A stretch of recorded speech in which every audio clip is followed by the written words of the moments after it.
എല്ലാവർക്കും എൻ്റെ വിനീതമായ നമസ്കാരം. 21-ാം നൂറ്റാണ്ടിൽ ആണ് നമ്മൾ വേദ പഠനത്തെക്കുറിച്ച് ചർച്ച ചെയ്യുന്നത് അഥവാ സംസാരിക്കുന്നത്. കഴിഞ്ഞ ഒരു അര നൂറ്റാണ്ട് എന്ന് തന്നെ പറയാം. ഏകദേശം 1985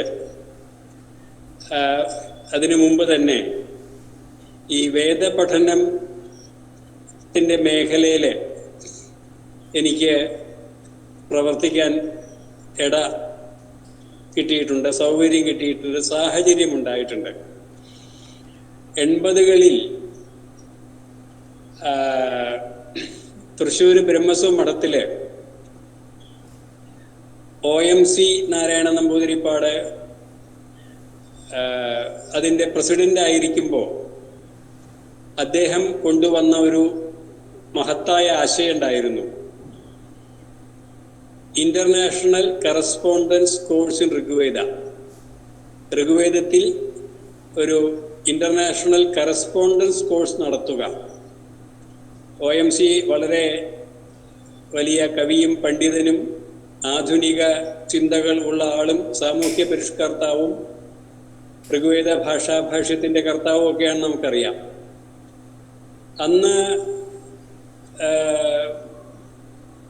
PT ഭാസ്കര പണിക്കർ പോലെയുള്ളവരുടെ പ്രോത്സാഹനത്തിലാണ് ബ്രഹ്മസ്വം മഠത്തിൽ അദ്ദേഹം പ്രസിഡന്റ് ആയിരിക്കുമ്പോൾ, അദ്ദേഹം 2-3 തവണ പ്രസിഡന്റ് ആയിട്ടുണ്ട് അവിടെ, ഈ ഇന്റർനാഷണൽ കറസ്പോണ്ടൻസ് കോഴ്സ് ആരംഭിച്ചത്. അത് 3 കൊല്ലം ആ കോഴ്സ് നടന്നു. ആ കോഴ്സ് പിന്നീട് തുടർന്നു പോയില്ല. ആ കോഴ്സ് 1 മാസം 2 പാഠം എന്ന നിലയ്ക്ക് പോസ്റ്റിൽ പാഠങ്ങൾ അയച്ചു കൊടുക്കുക, ആ പാഠങ്ങളുടെ ഒപ്പം ക്വസ്റ്റ്യനെയർ കൊടുക്കുക, ആ പാഠങ്ങളെ സംബന്ധിച്ചുള്ള ചോദ്യങ്ങൾ അത് പഠിതാക്കളെ തിരിച്ച് അയക്കണം. ഇങ്ങനെയുള്ള ഒരു കോഴ്സായിരുന്നു. വളരെ ഫലപ്രദമായിരുന്നു. ഒരുപാട് പേര് അന്ന് ആ കോഴ്സിൽ പങ്കെടുത്തിട്ടുണ്ട്. ആ കോഴ്സിൻ്റെ ഭാഗമായിട്ടുള്ള ഏറ്റവും പ്രധാനപ്പെട്ട ഒരു കാര്യമുണ്ടായത് 3 കൊല്ലത്തിൽ ഒരു കുറച്ച് ദിവസം 2-3 ആഴ്ച ഈ പഠിതാക്കളൊക്കെ തൃശ്ശൂർ ബ്രഹ്മസ്വം മഠത്തിൽ വന്ന് താമസിച്ച്, ബാക്കിയൊക്കെ കറസ്പോണ്ടൻസ് ആണ്, ബ്രഹ്മസ്വം മഠത്തിൽ വന്ന് താമസിച്ച് ഈ മന്ത്രങ്ങളുടെ അർത്ഥങ്ങളാണല്ലോ പോസ്റ്റലായിട്ട് അയച്ചു കൊടുക്കുക. ആ മന്ത്രങ്ങളുടെ പാരമ്പര്യമായ ഉച്ചാരണ രീതി, നമ്മുടെ ബ്രഹ്മസ്വം മഠത്തിലും മറ്റും പഠിപ്പിക്കുന്ന പാരമ്പര്യ ഉച്ചാരണ രീതി ഈ പഠിതാക്കൾക്ക് പരിചയപ്പെടുത്തി കൊടുക്കുക എന്നൊരു പ്രധാന കാര്യം ഈ കറസ്പോണ്ടൻസ് കോഴ്സിൻ്റെ ഭാഗമായിട്ട് നടപ്പാക്കി. അപ്പോൾ ഈ കറസ്പോണ്ടൻസ് കോഴ്സിൽ നമുക്കറിയാം, കറസ്പോണ്ടൻസ് കോഴ്സിൽ ബ്രാഹ്മണർ മാത്രമല്ല, നമ്പൂതിരിമാർ മാത്രമല്ല, എല്ലാ വിഭാഗത്തിലുള്ളവരും ജാതി മത ലിംഗ ഭേദമന്യേ എല്ലാവരും പഠിതാക്കളായിട്ട് ചേർന്നിരുന്നു. നല്ലൊരു സംഖ്യ പഠിതാക്കളുണ്ടായിരുന്നു. അപ്പോൾ ഈ ബ്രഹ്മസ്വം മഠത്തിൽ വെച്ചിട്ട് ഈ കോഴ്സിൻ്റെ ഭാഗമായി കൊല്ലത്തിലൊരിക്കൽ, 3 കൊല്ലവും കൊല്ലത്തിലൊരിക്കൽ കുറേ ദിവസം പാരമ്പര്യ ശൈലിയിലുള്ള വേദോച്ചാരണം പഠിതാക്കൾക്ക് പരിചയപ്പെടുത്തി. ആ പരിചയപ്പെടുത്തിയത് കേരളത്തിലെ വേദ പഠന പാരമ്പര്യത്തിലെ വളരെ പ്രധാനപ്പെട്ട ഒരു കാൽവെപ്പായിരുന്നു. അതെന്താണെന്ന് നിങ്ങൾക്കറിയാം. കാരണം വേദം പഠിപ്പിക്കുന്നതും ബ്രാഹ്മണരാണ്, നമ്പൂതിരിമാരാണ്. അതിൽ തന്നെ നമ്പൂതിരിമാരിൽ തന്നെ എല്ലാവർക്കും വേദം പഠിക്കാനുള്ള അധികാരമില്ല. ഓത്തുള്ള നമ്പൂതിരിമാരും ഓത്തില്ലാത്ത നമ്പൂതിരിമാരും ഉണ്ട്. കാരണം ഓത്ത് ചൊല്ലാൻ, യാഗം അനുഷ്ഠിക്കാൻ അധികാരമുള്ള നമ്പൂതിരിമാരും അധികാരമില്ലാത്തവരും നമ്പൂതിരിമാരിൽ തന്നെ എല്ലാ ജാതികളിലുമുള്ള ശ്രേണി ഭിന്നത പോലെ നമ്പൂതിരിമാരിലുമുണ്ട്. പിന്നെ സ്ത്രീകൾക്ക് വേദം കേൾക്കാൻ പാടില്ല. അപ്പം അങ്ങനെ വേദോച്ചാരണം പാരമ്പര്യ രീതിയിൽ കുറച്ച് ആളുകളിൽ മാത്രം ഒതുങ്ങി നിന്നിരുന്നൊരു കാലത്താണ് OMC നാരായണ നമ്പൂതിരിപ്പാടിന്റെ നേതൃത്വത്തിൽ ഇങ്ങനെ ഒരു കോഴ്സും അതിൻ്റെ ഭാഗമായി വേദം പൊതുവേദിയിലേക്ക്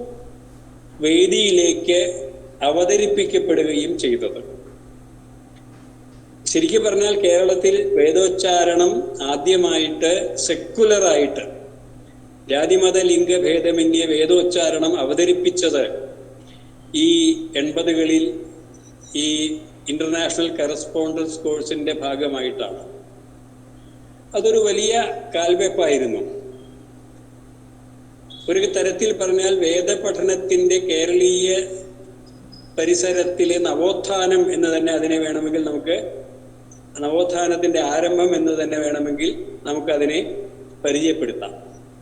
ഈ നവോത്ഥാനം കേരളത്തിൽ മുമ്പേ തുടങ്ങിയിട്ടുണ്ട് തീർച്ചയായിട്ടും. കാരണം അതിന് മുമ്പേ തന്നെ വള്ളത്തോളിന്റെ ഋഗ്വേദ തർജ്ജമ, മലയാള തർജ്ജമ, ഋഗ്വേദത്തിന്റെ പരിഭാഷ വന്നു കഴിഞ്ഞു. അതിനു മുമ്പ് തന്നെ VK നാരായണ ഭട്ടതിരി പോലെയുള്ള കേരളീയ വേദപണ്ഡിതന്മാരെ വേദത്തിന്റെ അർത്ഥം, വേദത്തിന്റെ പ്രധാനപ്പെട്ട ആശയങ്ങളെ നിരവധി പുസ്തകങ്ങളിലൂടെ അവതരിപ്പിച്ചു. അപ്പോൾ മഹാകവി വള്ളത്തോള് ഋഗ്വേദം തർജ്ജമ ചെയ്തത് തന്നെ വലിയൊരു വിപ്ലവമായിരുന്നു. കാരണം സ്ത്രീകൾക്കും ശൂദ്രന്മാർക്കും കേൾക്കാൻ പാടില്ലാത്ത, തൊടാൻ പാടില്ലാത്ത ഋഗ്വേദം അദ്ദേഹം മലയാളത്തിലേക്ക് തർജ്ജമ ചെയ്തു. അന്ന് അദ്ദേഹത്തിന് യാഥാസ്ഥിതികരുടെ ഇടയിൽ നിന്ന് വലിയ എതിർപ്പുണ്ടായിരുന്നു. അത് ടെക്സ്റ്റ് ബേസ്ഡ് ആയിട്ടുള്ള നവോത്ഥാനം. ഉച്ചാരണം, പാരമ്പര്യ വേദ ആലാപനം സംബന്ധിച്ച പുതിയ കാൽവെപ്പായിരുന്നു ഈ 80കളിൽ തൃശ്ശൂർ ബ്രഹ്മസ്വം മഠത്തിൽ നടന്നത്. അപ്പോ അത് വലിയൊരു കേരളത്തിലെ വേദപഠനത്തിന്റെ വലിയ നവോത്ഥാനത്തിന്റെ ആധുനികതയുടെ ഒരു കാൽവെപ്പായിരുന്നു. മാത്രമല്ല അന്ന് ആ 3 കൊല്ലത്തെ പാഠം കഴിഞ്ഞപ്പോൾ ആ കോഴ്സ് നിന്നു. ആ പാഠം ഞാൻ മാത്രമല്ല, പ്രസിദ്ധ സംസ്കൃത വേദ പണ്ഡിതനായിരുന്ന ആലുവ UC കോളേജിലെ പ്രൊഫസറായിരുന്ന പ്രൊഫസർ പാലേലി നാരായണ നമ്പൂതിരി ഞാനും കൂടിയിട്ടാണ് ആ പാഠങ്ങളെ രചിച്ചത്. ആ പാഠങ്ങൾ ഞങ്ങൾ എഡിറ്റ് ചെയ്തിട്ട് വേദകിരണങ്ങൾ എന്ന പേരിൽ ഒരു പുസ്തകം അവതരിപ്പിച്ചു. ആ പുസ്തകം ആദ്യം ബ്രഹ്മസ്വം മഠത്തിൽ നിന്ന് പ്രസിദ്ധീകരിച്ചു. അതിൻ്റെ 2ാം പതിപ്പ് പഞ്ചാംഗം പുസ്തകശാല കുന്നംകുളത്ത് നിന്ന് വന്നു. ഇതിനു ശേഷം പിന്നീട് വേദത്തിന് കേരളത്തിൽ ഉണ്ടായ നവോത്ഥാനം എന്ന് പറയുന്നത് 93 അല്ലെങ്കിൽ 95 സംസ്കൃത സർവകലാശാല ആരംഭിച്ചപ്പോൾ അവിടെ വേദപഠനത്തിന് ഒരു പ്രത്യേക വിഭാഗം ആരംഭിക്കുകയും അവിടെ വേദപഠനത്തിൽ MA കോഴ്സ് ആരംഭിക്കുകയും ചെയ്തു. അത് മറ്റൊരു പ്രധാനപ്പെട്ട കേരളത്തിന്റെ വേദപഠന നവോത്ഥാനത്തിന്റെ ഒരു സംഭവമാണ്. ഇത് ആരംഭിച്ചത് ഡോക്ടർ NP ഉണ്ണി, ഡോക്ടർ KG പൗലോസ്, ഡോക്ടർ NBP ഉണിത്തിരി എന്നിവർ അധികാരികളായിരിക്കുമ്പോൾ, PC PBC രജിസ്ട്രാർമാരായിരിക്കുമ്പോൾ എടുത്ത തീരുമാനമാണ്. അവിടെ അന്ന് സൗത്ത് ഇന്ത്യയിലെ കേരളത്തിൽ മാത്രമാണ് വേദപഠനത്തിന് MA കോഴ്സ് ആരംഭിക്കുന്നത്. അതും ആധുനിക രീതിയിൽ. മറ്റെല്ലാ MA കോഴ്സിന്റെ പോലെ സംസ്കൃതത്തിലെ സാഹിത്യം, വ്യാകരണം, ന്യായം, വേദാന്തം അല്ലെങ്കിൽ മലയാളം MA പോലെ 16 കോഴ്സ്. ആ 16 കോഴ്സിന് 2 കൊല്ലം 16 കോഴ്സ്, 16 പേപ്പറിന് പകരമായി ഇപ്പോൾ കോഴ്സ് എന്നാണ് പറയുക. ആ 16 കോഴ്സ്, അതിന് ശരിക്ക് സിലബസ്, അതിലെല്ലാ വിഷയങ്ങളും ഉൾപ്പെടുത്തി ഈ MA കഴിഞ്ഞവരിപ്പോൾ സ്കൂളുകളിലും ഒക്കെ ടീച്ചർമാരായിട്ടും ഒക്കെ ഗവൺമെന്റ് അംഗീകരിച്ച് പല പിന്നീട് MPhil PhD ഒക്കെ എടുത്തവരൊക്കെ ആയിട്ട് ഇപ്പോൾ ധാരാളമുണ്ട്. ഈ 16 കോഴ്സിൽ ഒരു course introducing traditional Vedic chanting എന്നായിരുന്നു. പാരമ്പര്യ വേദ ആലാപനം ഇൻട്രൊഡ്യൂസ് ചെയ്യുക എന്നേ സിലബസിൽ പറയാൻ പറ്റുള്ളൂ. കാരണം സാധാരണ വേദം പഠിക്കണമെങ്കിൽ 5 കൊല്ലം 8 കൊല്ലം അതിൻ്റെ പ്രകൃതി വികൃതി പാഠങ്ങളൊക്കെ സ്വായത്താക്കണമെങ്കിൽ വർഷങ്ങൾ വേണം. അപ്പോൾ ഒരു MA കോഴ്സിന്റെ ഭാഗമായിട്ട് ഒരു കോഴ്സിൽ ഇത് ഇൻട്രൊഡ്യൂസ് ചെയ്യുക എന്ന് പറഞ്ഞാൽ അതൊരു ആശയം അവതരിപ്പിക്കലാണ്. ഋഗ്വേദം, യജുർവേദം, സാമവേദം, അഥർവവേദം 4 വേദത്തിൻ്റെയും പാരമ്പര്യ പണ്ഡിതന്മാരെ ഗസ്റ്റ് ഫാക്കൽറ്റി ആയിട്ട് അപ്പോയിന്റ് ചെയ്ത് സെലക്റ്റഡ് മന്ത്രങ്ങള് ഉദാത്താനുദാത്ത സ്വരിത സ്വരങ്ങളിൽ ഈ പഠിതാക്കൾക്ക് അത് പഠിപ്പിച്ചു കൊടുക്കും. ആ ലിമിറ്റഡ് ടൈമിൽ സിലബസ് എന്ന് പറഞ്ഞാൽ അറിയാം, പീരിയഡ് അല്ലെങ്കിൽ അവർ, അതിനൊക്കെ ലിമിറ്റ് ഉണ്ട്. എങ്കിലും അവിടെ മഹത്തായ ഒരു സന്ദേശം അവിടെയും അവതരിപ്പിക്കപ്പെട്ടു.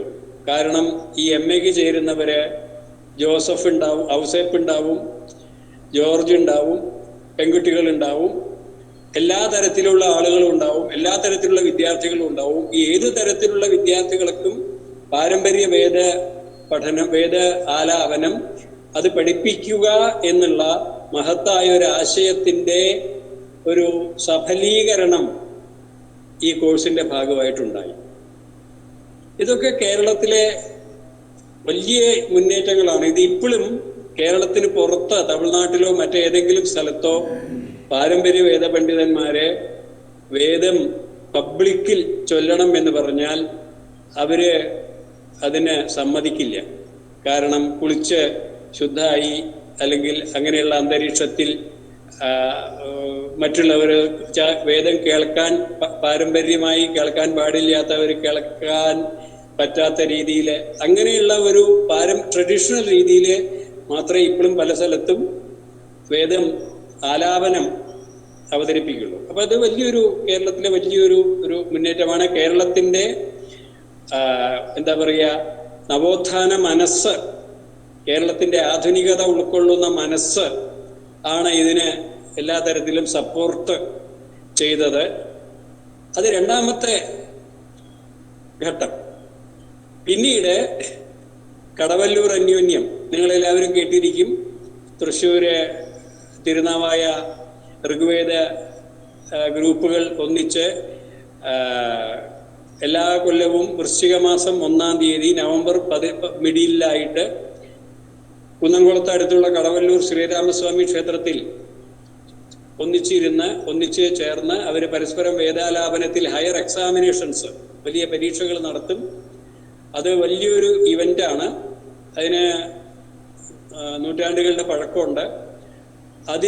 അത് ഈ വേദോച്ചാരണം 2 ഗ്രൂപ്പുകളും കൂടി വേദോച്ചാരണം ജീവിതത്തിൽ എന്നും ഉറപ്പിച്ച് അത് കൊണ്ടു നടക്കുന്നതിന് വേണ്ടിയുള്ള ആലാപനത്തിൽ, വേദോച്ചാരണത്തിലുള്ള റയർ പരീക്ഷകളാണ്. അത്ഭുതകരമാണ് ആ പരീക്ഷകൾ. 9 ദിവസം 8 ദിവസം. കാരണം ഋഗ്വേദ 8 അഷ്ടകമാണ്. അപ്പൊ 8 അഷ്ടകത്തിൽ 8 ഓരോ അഷ്ടകത്തിലെ ഭാഗങ്ങൾ ഒരു ദിവസം ഒരു ഗ്രൂപ്പ് മറ്റേ ഗ്രൂപ്പിലെ ഒരാളോട് ചൊല്ലാൻ പറയും. അത് 10,000-ത്തിലധികം മന്ത്രങ്ങളുണ്ട് ഋഗ്വേദത്തില്. ഈ 10,000-ത്തിലധികം മന്ത്രങ്ങൾ മുഴുവനും അതിൻ്റെ പ്രകൃതി വികൃതി പാഠങ്ങളിൽ ഇവര് ബൈഹാർട്ട് ആണ്, ഇവർക്ക് മെമ്മറിയിൽ നിൽക്കും. അപ്പോൾ ഓൺ ദ സ്പോട്ട് ഒരു അഷ്ടകത്തിലെ ഒരു അധ്യായത്തിലെ ഏതെങ്കിലും ഒരു മന്ത്രം ചൊല്ലാൻ പറഞ്ഞാൽ ഏത് സ്വരത്തിലാണോ ചൊല്ലേണ്ടത് അങ്ങനെ ചൊല്ലി വിജയം വരിക്കേണ്ട വലിയൊരു പരീക്ഷയാണ്. അതിനോടനുബന്ധിച്ച് കഴിഞ്ഞ ഒരു 30 കൊല്ലമായിട്ട് ഈ ക്ഷേത്രത്തിന്റെ ഉള്ളിൽ പാരമ്പര്യ വേദാലാപന മത്സരം, വേദാലാപന ചടങ്ങ് നടക്കുമ്പോൾ ക്ഷേത്രത്തിന് പുറത്തുള്ള പൊതുവേദിയിൽ നാഷണൽ ഇന്റർനാഷണൽ സെമിനാറുകളും ചർച്ചകളും വേദങ്ങളുടെ വിവിധ വിഷയങ്ങളെക്കുറിച്ച് 10-30 കൊല്ലമായിട്ട് നടന്നു വരുന്നുണ്ട്. അത് മിക്കവാറും കഴിഞ്ഞ 10-30 കൊല്ലമായിട്ട് കോർഡിനേറ്റ് ചെയ്യുന്നത് ഞാനും എൻ്റെ ഒപ്പം ഉള്ള ഇപ്പോൾ കാലടി സംസ്കൃത സർവകലാശാലയിലെ സാഹിത്യ വിഭാഗം പ്രൊഫസർ, വേദ വിഭാഗം കൊണ്ടു നടക്കുന്ന ഡോക്ടർ രവീന്ദ്രനും അങ്ങനെ ഒരു ഗ്രൂപ്പാണ്. ഈ സെമിനാറുകളിൽ ദേശീയ അന്തർദേശീയ സ്കോളേഴ്സ്, സംസ്കൃതം, വേദം, ചരിത്രം, സംസ്കാരം തുടങ്ങിയ വിഷയങ്ങളിലെ ദേശീയ അന്തർദേശീയ പണ്ഡിതന്മാർ പങ്കെടുത്ത് വിവിധ വിഷയങ്ങളെക്കുറിച്ച് പ്രബന്ധങ്ങൾ അവതരിപ്പിച്ച് അത് മുഴുവനും ഏകദേശം പുസ്തകങ്ങളായി ഓരോ കൊല്ലത്തെ സെമിനാറും അത് പുസ്തകങ്ങളായി ഞാനും രവീന്ദ്ര മാഷും ഒറ്റയ്ക്കും കൂട്ടായും പ്രസിദ്ധീകരിച്ചിട്ടുണ്ട്. അത് Panchangam Pustakasala Kunnamkulam, DC books Kottayam, Vallathol Vidyapeetham Edappal, Sahitya Akademi Thrissur, national book stall Kottayam തുടങ്ങിയ സ്ഥലത്ത് നിന്ന് അത് പബ്ലിഷ് ചെയ്തിട്ട് ഒരു 30 പുസ്തകം നിങ്ങൾക്ക് ഇപ്പോൾ ആ വിഷയങ്ങളിൽ കിട്ടാൻ ഉണ്ട്, മലയാളത്തിൽ തന്നെ. വളരെ ലളിതമായി ഈ ലേഖനങ്ങളൊക്കെ ചിലത് മലയാളത്തിലാക്കിയതാണ്, ചിലത് ഇംഗ്ലീഷിൽ അതുപോലെ കൊടുത്തിട്ടുണ്ട്. ഏകദേശം ഒരു 25 കൊല്ലം നടത്തിയ സെമിനാറുകൾ.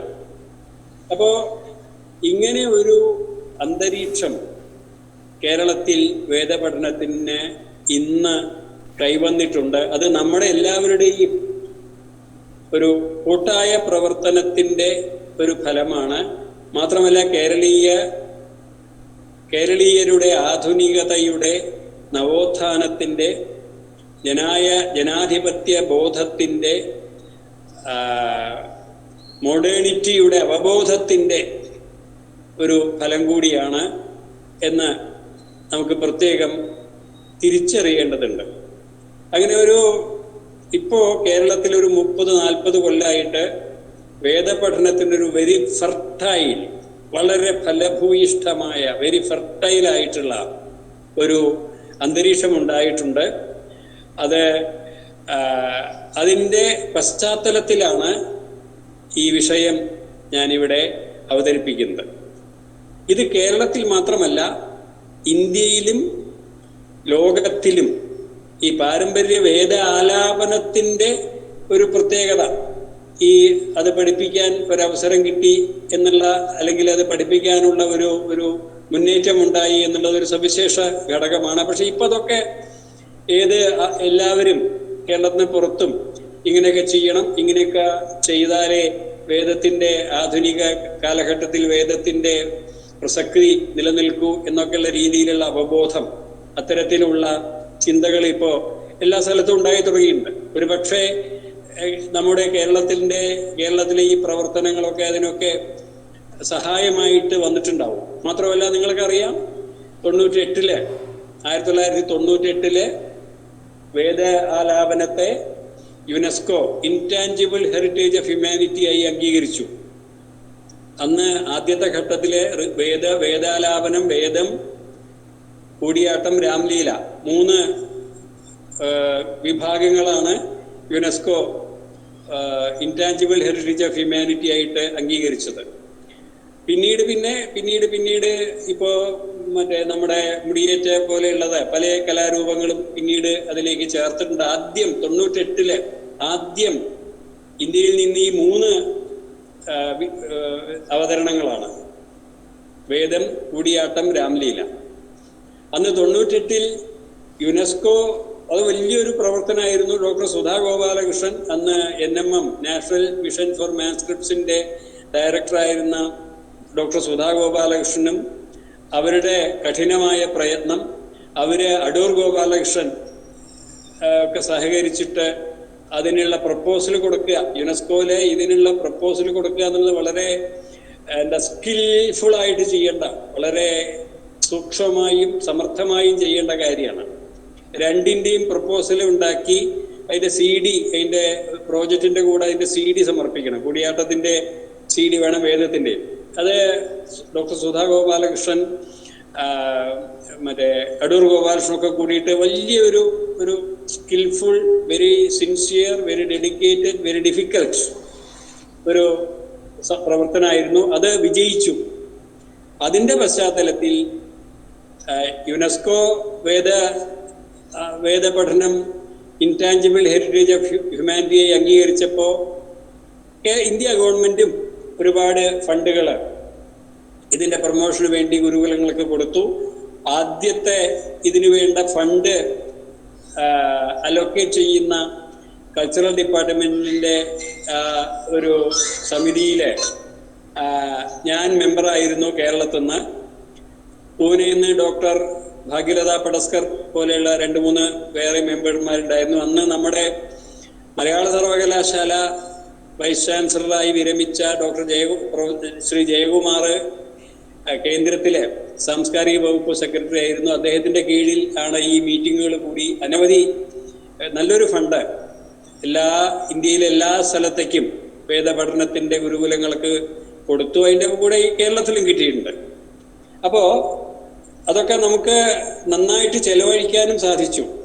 തൃശ്ശൂർ ബ്രഹ്മസമ്മടം, തിരുനാവായ ബ്രഹ്മസമ്മടം, ഇരിഞ്ഞാലക്കുട യജുർവേദ പാഠശാല, കടവല്ലൂർ അന്യോന്യം, കാലടി യൂണിവേഴ്സിറ്റിയിലെ ശങ്കരാചാര്യ സംസ്കൃത സർവകലാശാലയിലെ വേദവിഭാഗം, അങ്ങനെയുള്ള ഒരു 10-12 ലക്ഷം വീതം ഒരു 10-75 ലക്ഷം വന്ന് നമുക്ക് ഗ്രാൻഡായിട്ട് ലഭിക്കുകയുണ്ടായി. ഇതൊക്കെ നമ്മൾ ഭംഗിയായിട്ട് ഉപയോഗിക്കുകയും ചെയ്തു. അപ്പൊ ഇങ്ങനെയാണ് കേരളത്തിൻ്റെ. അപ്പോൾ ഈ ഒരു നവോത്ഥാനം, ഈ ഒരു പുതിയ കാലവെപ്പ്, പുതിയ ഒരു മുന്നേറ്റം വേദപഠനത്തിന് ഉണ്ടാവാൻ ആദ്യം ഞാൻ സൂചിപ്പിച്ചു, നമ്മുടെ ആധുനിക മനസ്സ്, നവോത്ഥാന ചിന്ത, നവോത്ഥാന ആശയങ്ങള്, ജനാധിപത്യ ബോധം, മോഡേണിറ്റി എന്നൊക്കെ ഉള്ളതുപോലെ തന്നെ വേദപഠനത്തെ നമ്മൾ എങ്ങനെ ഉൾക്കൊള്ളണം എന്നുള്ള ഒരു പുതിയ നവീനമായ ഒരു ആശയം ഇതിൻ്റെയൊക്കെ പിന്നിൽ പ്രവർത്തിച്ചിട്ടുണ്ട്, അഥവാ പ്രവർത്തിക്കുന്നുണ്ട്.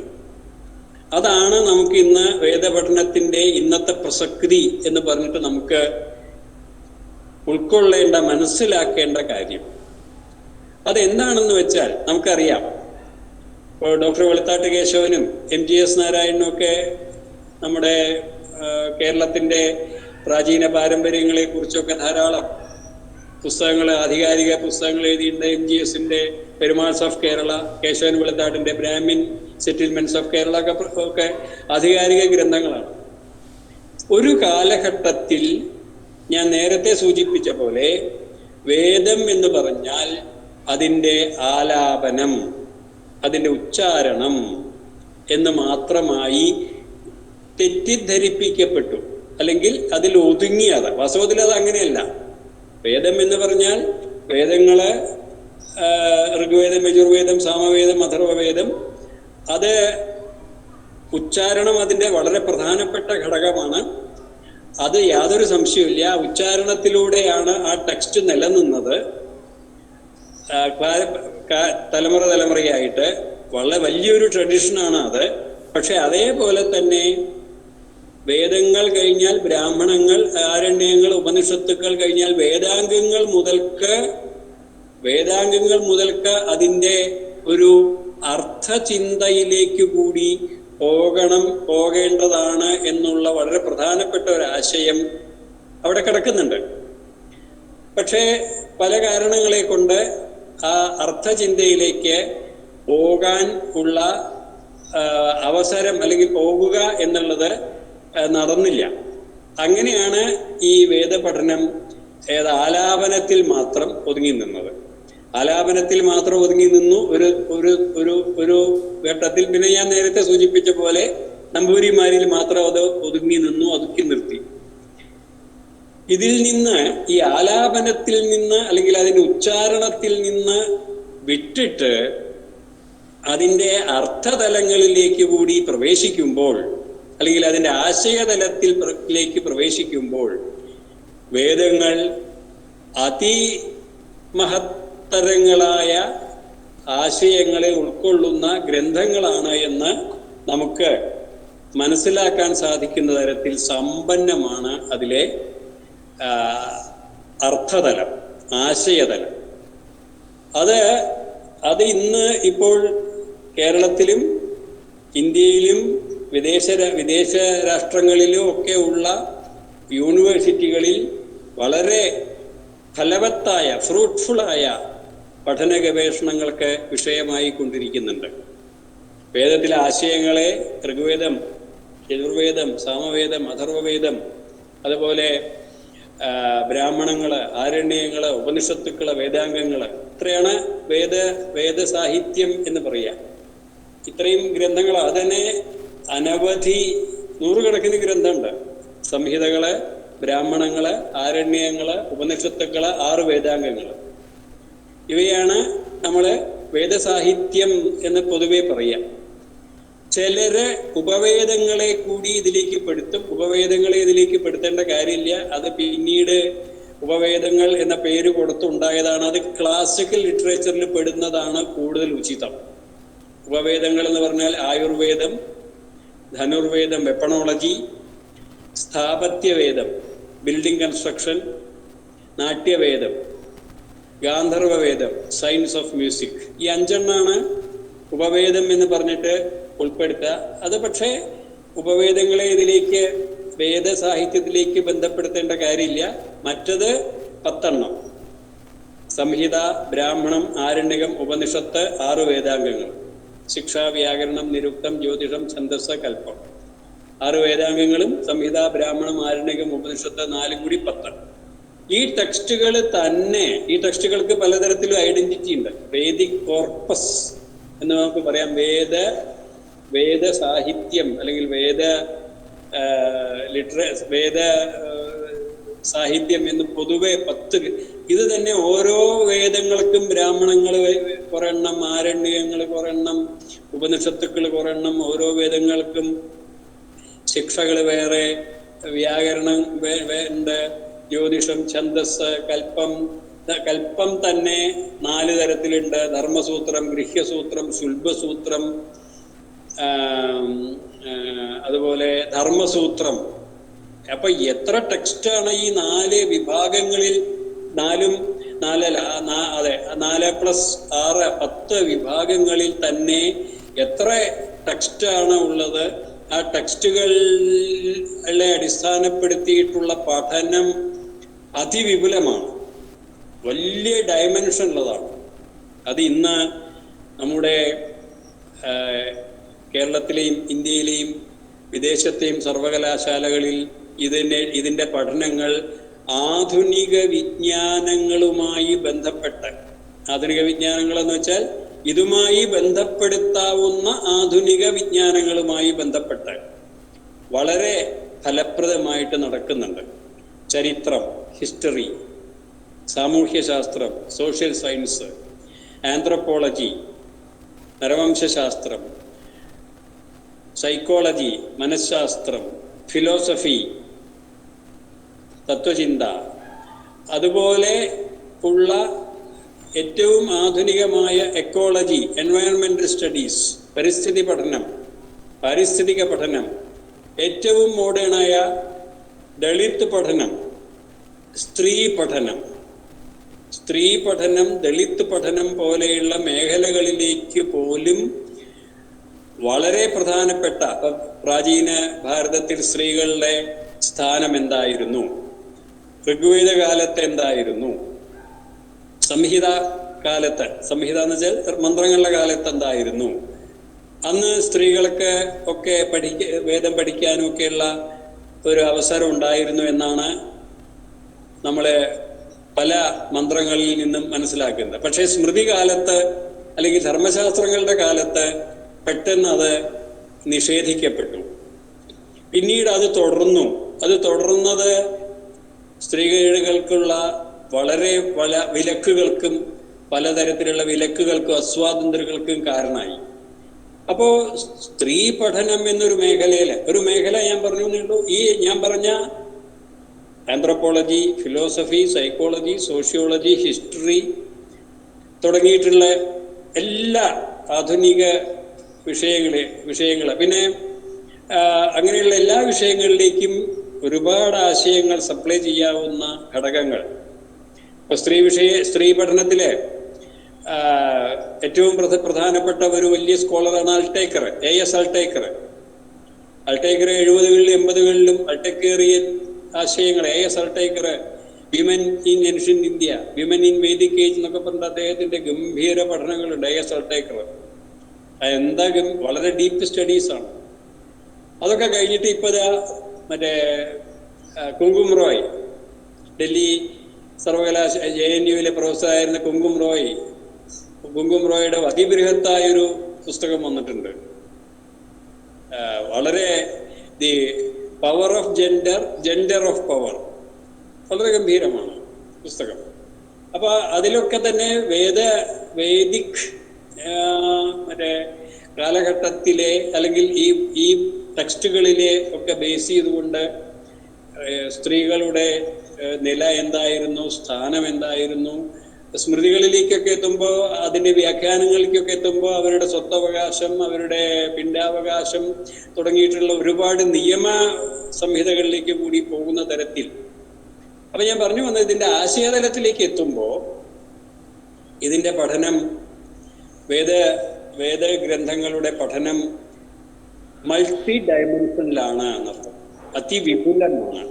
ഇത് മുഴുവനും നമുക്ക് ഇന്ന് ഞാൻ പറഞ്ഞ രീതിയിലുള്ള ഈ പുസ്തകങ്ങളിൽ മലയാളത്തിലും കിട്ടും.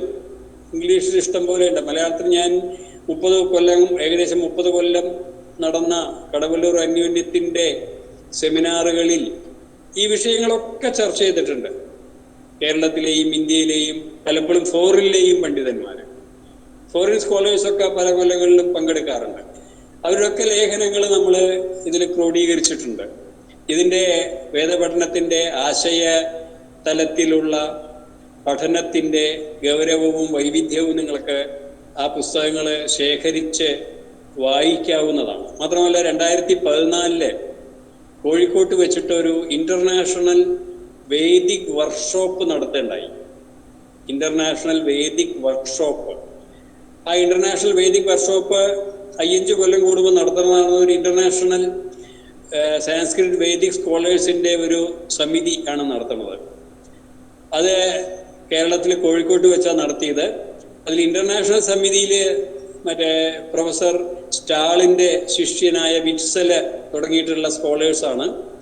ഇന്ത്യയിൽ അത് നടത്തുന്ന സമിതിയിലെ ശ്രീകാന്ത് ബഹുൽക്കർ, മഹാരാഷ്ട്ര എന്നുള്ളൊരു വലിയ സ്കോളർ, പിന്നെ MGS സാർ ഉണ്ടായിരുന്നു, ഞാൻ ഉണ്ടായിരുന്നു, രാജേന്ദ്രൻ സാർ ഉണ്ടായിരുന്നു, പിന്നെ ഡോക്ടർ വിനോദ് ഭട്ടതിരിപ്പാട്, വേദത്തിൻ്റെയൊക്കെ വലിയ ഇതിലുള്ള സ്കോളറാണ്.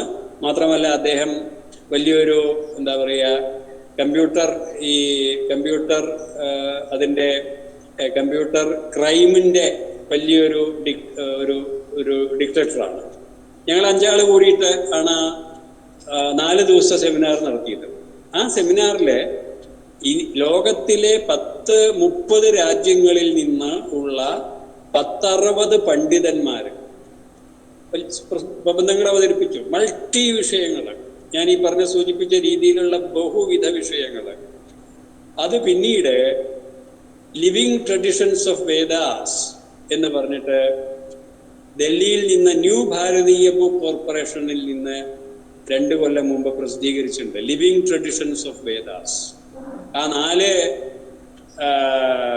ദിവസത്തെ സെമിനാറിൽ അവതരിപ്പിച്ച 55ഓളം ലേഖനങ്ങൾ എഡിറ്റ് ചെയ്ത് അതിൽ അവതരിപ്പിച്ചിട്ടുണ്ട്. അപ്പൊ ഇത്രയും രീതിയിൽ ആധുനിക ലോകത്ത് വേദപഠനങ്ങൾ നടക്കുന്നുണ്ട് എന്നുള്ളത് വേദപഠനത്തിൻ്റെ ആധുനിക പ്രസക്തി, അല്ലെങ്കിൽ ആധുനിക എന്താണ് വേദം ഇന്ന് എങ്ങനെയാണ് സ്വീകരിക്കപ്പെടുന്നത് എന്നുള്ളതിൻ്റെ ഏറ്റവും വലിയ ഉദാഹരണമായിട്ട് കാണിക്കാൻ സാധിക്കും. ധാരാളം പുസ്തകങ്ങളുണ്ട്. ഇപ്പോൾ ഞാൻ സജസ്റ്റ് ചെയ്യുന്നത്, നമ്മൾക്ക് 1 മണിക്കൂർ ഇങ്ങനെ ഉള്ള ഒരു ഡിസ്കഷൻ കൊണ്ട് നമുക്ക് വളരെ കുറച്ച് കാര്യങ്ങളെ പറയാൻ പറ്റുള്ളൂ. നമുക്കറിയാം, സൂചനകൾ തരാനേ പറ്റുള്ളൂ. പക്ഷെ ആ സൂചനകൾ കൊണ്ട് നിങ്ങൾ അതിൻ്റെ വിവിധ മണ്ഡലങ്ങളെ, മേഖലകളെ സ്വായത്തമാക്കാൻ ഉള്ള ദിശാബോധം നമുക്ക് ഇത്തരം ലെക്ചറുകളിലൂടെ, ഇൻട്രാക്ഷനിലൂടെ തരാൻ സാധിക്കും. അത് ഉപയോഗപ്പെടുത്തിയാൽ നമുക്ക് ഈ ലെക്ചറിൻ്റെ ഫലം ഉണ്ടാവും. നിങ്ങൾക്ക് ഈ പുസ്തകങ്ങളൊന്നും വിഷമല്ല, എല്ലാം അവൈലബിൾ ആണ്. അതിൻ്റെ ഒരു അന്വേഷണം നടത്തേ വേണ്ടൂ. അന്വേഷണം നടത്താതെ നമുക്കൊന്നും കിട്ടില്ല.